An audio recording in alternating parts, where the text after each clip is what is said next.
tous les garçons qui se font injecter beaucoup de produits dans la verge, ils ont des problèmes d'érection parce que la verge est trop lourde. Et globalement, au repos, vous avez une verge qui ressemble à un chamallow.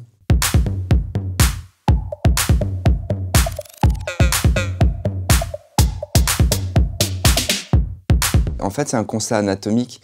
Il y a des garçons qui, au repos, ont une verge qui est plutôt petite. Et lors de l'excitation et de l'érection, ils ont des verges qui peuvent prendre 2 fois, 3 fois leur taille et leur volume. Alors que le pénis de chair, c'est un pénis qui est plutôt long au repos, mais qui ne fait que durcir en érection, donc beaucoup moins spectaculaire. Et donc ça peut créer des complexes, alors qu'il faut juste simplement rassurer. Une verge qui fait 5-6 cm au repos, elle peut doubler pour passer à 13,5, puisque la moyenne en général d'une verge, c'est 13,5.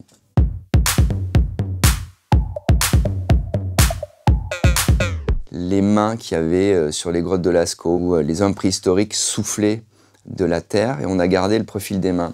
On s'est rendu compte qu'en fait, plus il y avait de testostérone, plus l'annulaire pouvait être long. Donc on s'est dit, si on a des grandes mains, forcément il y a plus de testo, forcément on va avoir une verge plus grande.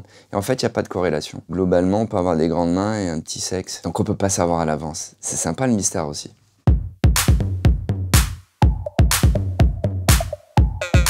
En longueur, ça n'existe pas. Si on veut vraiment augmenter la longueur, il faudrait se faire couper la verge en 2 et faire des greffes. Ce qui est faisable, mais qui grévait de complications monstrueuses. Donc non.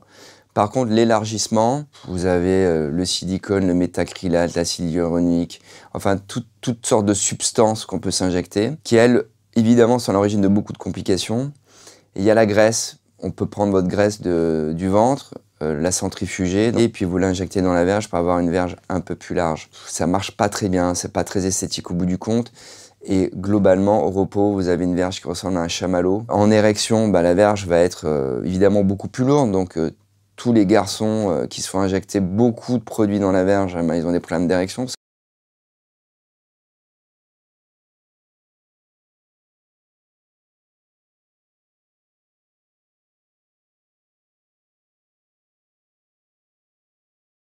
Vous savez quelle est la taille d'un vagin au repos? 7 cm. Donc il faut comprendre qu'une verge en moyenne, ça fait 13,5. Si on dépasse les 15 cm, on fait partie des 10%. Au-delà de 17, c'est 1%.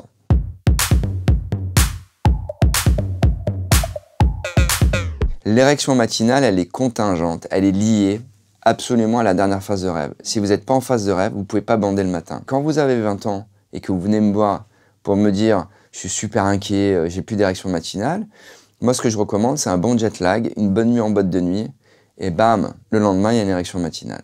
Parce que si on décale sa phase de sommeil, on aura donc une phase de rêve plus tardive ou plus précoce.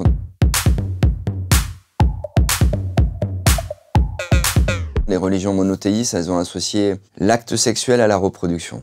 Donc qu'il fallait évidemment avoir du plaisir au moment d'éjaculer. Maintenant, il y a d'autres cultures, en Asie essentiellement, en Inde, on appelle ça le tantrisme, et en Chine, on appelle ça le taoïsme. Et eux, ils savent qu'on peut dissocier orgasme et éjaculation. Alors l'excitation, plus elle dure longtemps, plus on va sécréter du liquide séminal. Et donc évidemment, si en plus on a 2-3 jours d'abstinence, on peut avoir un volume d'éjaculat qui peut monter jusqu'à 6 ml. En moyenne, un éjaculat, c'est 3-4 ml, mais des fois, on peut monter jusqu'à 6-7 ml. Souvent, des ados me disent « mais je comprends pas, quand je me branle, j'éjacule moins ». Oui, parce que tu te branles en 30 secondes, donc l'excitation, elle n'a pas eu le temps de faire effet sur les sécrétions.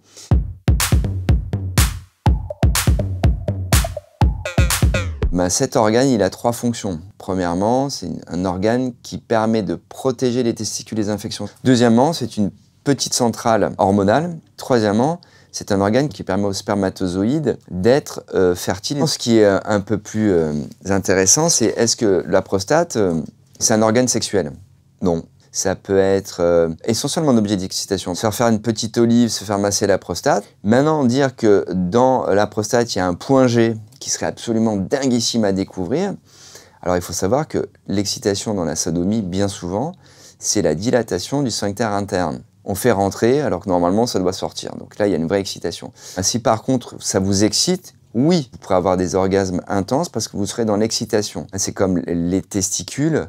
Vous faire masser les testicules, ça concourt à l'excitation, mais il n'y a pas de récepteur dédié au plaisir.